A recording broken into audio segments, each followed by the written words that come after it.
Ayun. So, good evening guys. Ngayon po ay Wednesday, May 21, 2025 at finally nagkaroon ng bounce yung index natin tapos parang Dow Jones yung candle natin, no? Hopefully ano yung reversal ng mga big caps na stocks natin, medyo marami sa kanila. Meron pa rin bumagsak ko si URC.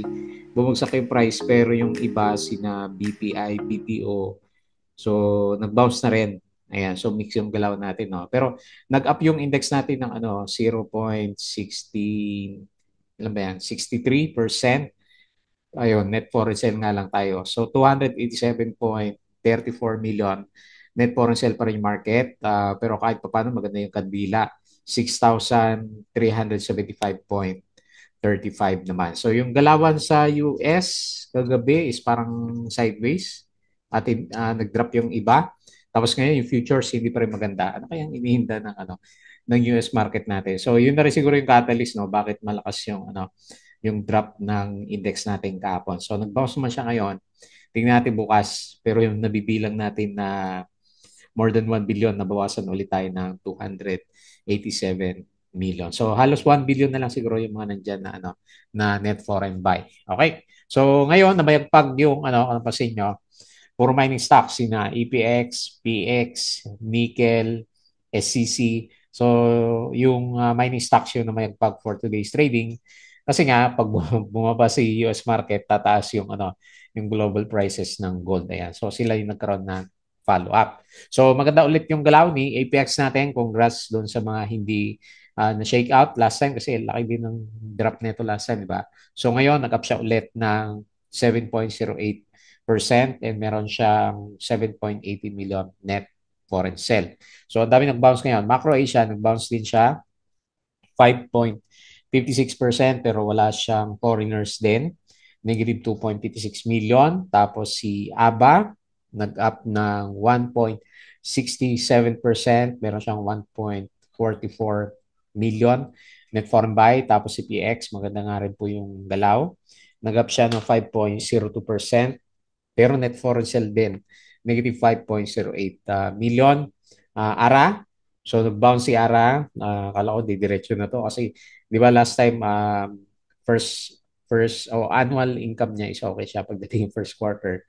Pangit siya, di ba? So nag-up siya ng 5.56%, 285K net foreign buy. And CHP, sinama ko, meron siyang, kasi nag-up siya, meron siyang up na 5.76% pero wala siyang net foreign buy. Okay? So kahit pa paano, lahat ng pag-usapan natin is berde. Pero meron din, may mga stocks din tayo na mula for today's trading po natin. Okay? So disclaimer guys, sa mga bago, as usual yung ating channel is for education purposes lamang po yan. So wag mong gagamitin ito as a reason para mag-buy, sell, or hold ng stocks. Meron po kasing risk na involved sa market. So due diligence na lang po ako ng stocks yung gusto mong bilhin. Then follow mo ako dito sa ating Pallavi Trader na YouTube channel. As usual, subscribe ka lang po kung para updated ka sa reviews or kung gusto mo o para makita mo ang trade natin. Join ka lang dito sa trading community. So yung mga ka-subscribe, maraming salamat po doon sa mga viewers natin. Ayan, bumabalik ng konti yung views. Company reviews, mga sample trades sa market, basic indicators, technical analysis, fundamentals, yung mga risk management, and PSE market studies natin. Okay? So sa crypto, follow mo lang ako dito sa ating Pallavi Trader. Crypto to, hindi ko napansin yung galaw ng crypto. Social media, Facebook account na Pallavi Trader. So check mo lang po. And then dito sa Facebook page, para updated ka sa post. Bulig-ibig yung mga articles natin sa local market. Tapos sa Twitter, meron na tayong nakitang summary ni Philippine Stock Exchange. Yung muna yung basahin natin. Okay. So anong sector ang namahigpag? Lakas ni ang lakas ng mining natin, nag-up siya ng 4.65%. Ayan. Diyan na po tayo yung mga traders at saka dito sa holding firms, nag-up ng 1.34%. Then, nag-bounce na rin si 1.12% si finance and kulelat pa rin si property, negative 0.6%. Kaya lang, although green, marami tayo na umakyat sa mining stocks pero bakit ganun? 287.34 million net foreign sale pa rin tayo. So, hindi pa rin ganun ka-stable yung yung galaw ng market. Pero good sign nga yung ano yung kandila na pinakita naman niya. Okay? So foreign funds sold, BDO, China Bank, Metrobank, ASEAN, APF, GEN, CNPF, DNL, EMI, AC Aboitiz, Ali, CPG, Globetel, Converge, Cebu ICT, MAC, Bloom, Robinsons Retail 7, APX, OGP, and PX. Yung mga umakyat net foreign sell. Okay, so sinong winners? Okay, si mining at saka si banks. So BPI 4.27%, SCC 3.13, Pure Gold 2.9, DMC 2.69. So ang dami ngayong nag-bounce. So tinamaan si China Bank minus 6%. Ano yan, profit taking. URC minus 3.78. So properties may na pa rin. SMPH minus 1.91%. Okay? So yun po yung mga galawan. Ayala Corporation repriced the dividend rate to 5.7% per annum. So recap, 6375. Foreign funds bought, BPI, PNB, Call, SCP, Keeper, URC, Abacosco, Aritz, Meg, Dito Plus, Pure Gold, SSI, and Nickel. Hindi ko nakita si Plus. Wala sa trading stocks natin. Mrs. G, so is first quarter net income plunged by 73%. Ayan, check nyo lang. Medyo may na. So kanina, okay, mas marami yung verde talaga. Ayan. So maganda yung galaw ng stocks natin sa majority.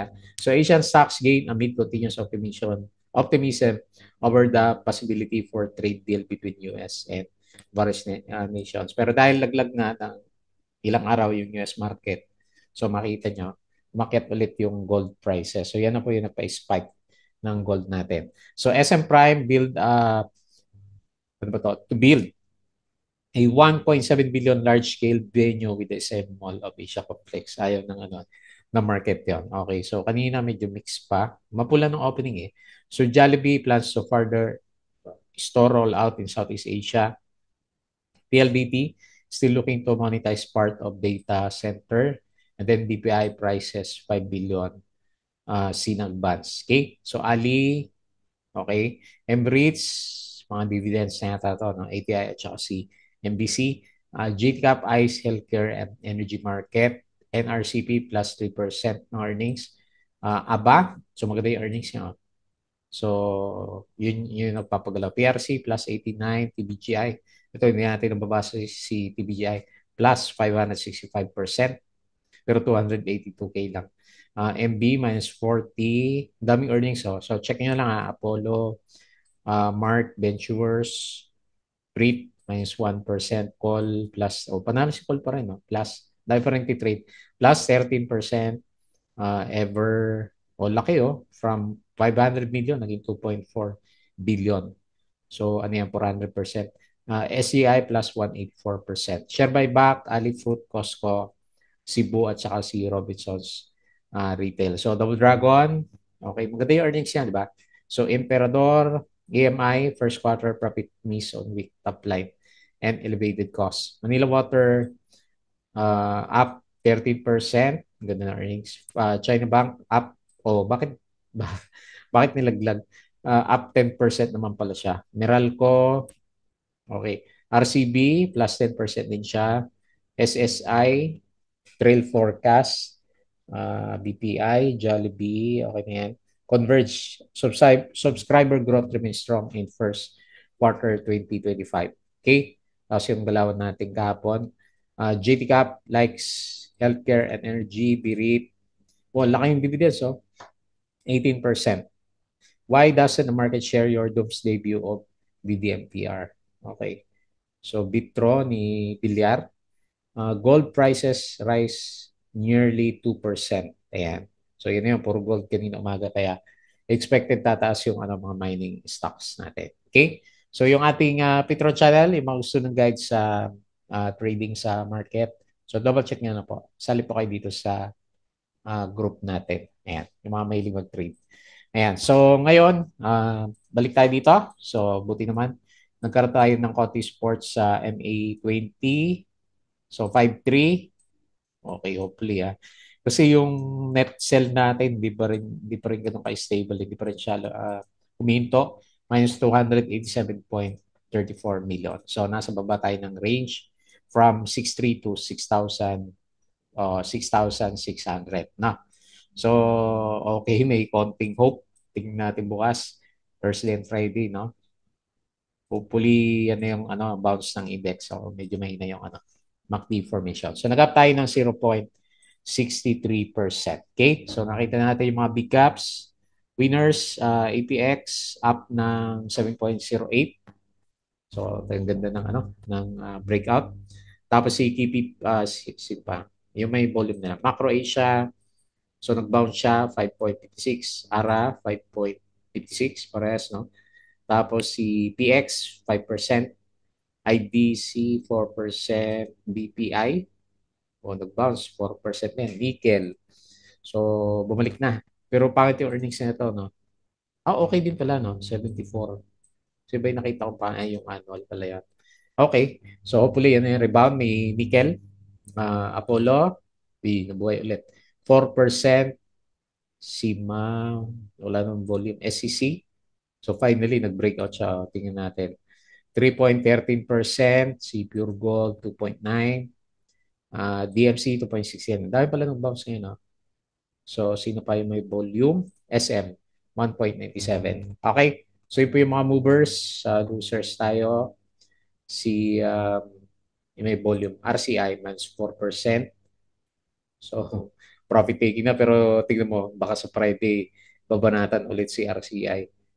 Sino pa? URC minus 3.78 and Security Bank minus 2.23%. SMPH minus 1.91. Okay? So ito yung galawan. Tapos sa global market, tingnan natin. Mapula sila kapon. No? Ayan. So and then ngayon mas malakas S&P futures minus 0.73, Dow futures minus 0.74, Dow Jones minus 0.78. So mapula na ngayon dito sa European stocks. Asian markets malakas pa rin kanina. O mix siya pero mas marami yung verde. Dito sa crypto, lakas 106K. So Bitcoin, ayaw patinag. Ethereum, 2.5. BNB, 652. Sol, 167. So may mga mapula din pala. Pero overall is mas malakas siya. Si nag-bounce si Pi, ayan. So from 0.7 naging 0.8 na siya. Pero last time siya 1.2 yata yun. Nag-peak.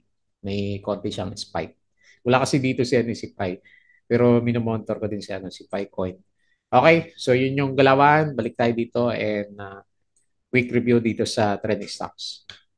Okay, so 9 si APX. So, swerte ng mga naka nakaporma dito kay Apex. Ako inaantay kong mag-verde yung kandilin niya dito pero bigla niya sinunggaban, di ba? Nag-bullish engulfing candle kaagad siya. Tapos the next day drop and then ngayon gap up naman siya dahil doon sa balita sa price ng gold. Ayan. So, okay. So, balik sa trend, si APX natin. Uptrend siya ulit. Ayan. So, meron siyang trend channel dito. Tingnan natin kung bubutasin natin. For the week itong 7, no? Malakas kasi ang mining ngayon. So, tapos yung earnings nitong si APX. Medyo maganda din siya. So, yung ating RSI sa kanya is okay din, no? Reversal na siya. Tapos yung MACD, so mahabol yung itsura ng MACD formation. Ayan. So medyo maganda yata ang future nitong si Apex natin. So 7.08% wala lang foreigners. Negative 7.18 million net foreign buy. Okay? So another stocks na nag-bounce, Macro Asia. So, nagugulat din ako dito kay Mac. Naglabas na siya ng annual, no? Maganda naman yung annual niya, 28%. Tapos first quarter, 7%. Pero laglag pa rin yung price action niya. So 5.56% and negative 2.56 million net foreign sell. Pero good sign. Tignan natin kung shake out na yan. Kasi parang kung wala yung green candle na yan, parang breakdown na yung kandila natin kay Mac. Pero tignan natin kung meron siyang breakout bukas, mas maganda tignan. Kasi bullish engulfing candle, di ba? So, tingnan natin bukas kung matuloy yan. Okay? So, pero overall picture niya, since below pa rin naman siya ng MA, yan yung pinaka-resistance. MA20, bearish pa rin siya. Ayan. So, yung pinaka-holistic na picture nitong si si Macro Asia natin. Okay? So, tingnan natin kung mag-recover siya for the next 2 days. Next, ABA.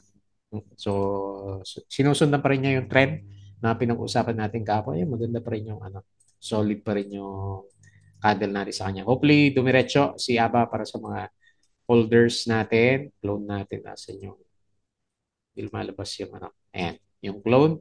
So, yan pa rin naman. Yan pa rin naman tinitingnan ko sa kanya. So, diretso yung galaw niya. And then, ang pinaka-resistance niya is dito. Hopefully, close niya tong area natin na to. Ayan. So, malaki pa yan kasi parang maliit lang pero pag sinukat mo yan, siguro mga 7. 12 pa yan. Malaki pa yung So, hopefully, dumiretso siya. Maganda naman yung earnings niya sa first quarter. So, medyo overbought na ng konti yung price action. Hindi pa masyadong obvious. Pero nasa kanya yung momentum. Okay? So, 1.67% and 1.44 million net for buy. Next, isa pang mining stocks. Congrats sa malakas yung loob sa mining stocks. So, meron tayong support dito sa 5.6. So, meron tayong gap dito.